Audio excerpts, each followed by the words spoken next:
আসসালামু আলাইকুম, hello everyone, কি অবস্থা সবার? এটা হচ্ছে আমাদের বাংলাদেশ। শুধু বাংলাদেশের কথা বলবো না, একটা ক্ষুদ্র জায়গা, সেটা নাম উল্লেখ করছি। এটা হচ্ছে আমাদের খুলনা বিভাগের মধ্যে হাইওয়ে রোড, নোয়াপাড়ার থেকে খুলনার যে রোডটা, ঠিক আছে, এই হাইওয়ে রোড হচ্ছে এটা। তো বর্তমানে বৃষ্টি হয়েছে, আর বৃষ্টিতে কি অবস্থা দেখতে পাচ্ছেন। এখানে যদি ধান চাষ করা হয়, অনায়াসে ধান চাষ করা যাবে প্রথমত।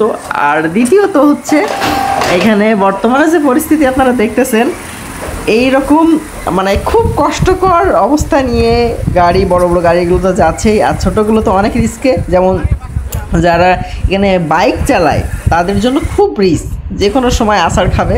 দেখতে পাচ্ছেন কী অবস্থা, পুরো রোডটা আপনারা দেখুন। 3 মিনিটের একটা ভিডিও করেছি, এখানে আমাদের এক ছোটো ভাই গিয়েছিল, তো সেই ভিডিওটা আমাকে ফুটেজটা দিল, বললো ভাই অবস্থা দেখেন রোডের। অলরেডি ফেসবুকেও কয়েকটা পোস্ট করেছে লোকজন, ছবি তুলেছে। ভাই এখানে নপাড়া টু খুলনার এই রোডটা বেশ খানিকটা সমস্যা, যেটা আসলে যাওয়ার অযোগ্য হয়ে গেছে। তো আপনারা দেখুন সেই ভিডিওটা, যে আসলে কী পরিমাণ হয়রানিতে ভুগতেছে। তো এই রোডটা যদি ভালো হয়ে যায় তাহলে তো আলহামদুলিল্লাহ, আর যদি ভালো না হয়, এভাবে এই বর্ষাকাল চলতে থাকে, তাহলে অবস্থা একেবারে কাহিল। রোডের যে অবস্থা, তাতে করে কিন্তু দেখেন সব গাড়ি আটকে গেছে, যাইতে পারতেছে না, কীভাবে যাবে? দেখেন চারি সাইডে কী অবস্থা, পুরো মানে জায়গায় জায়গায় এই অবস্থা।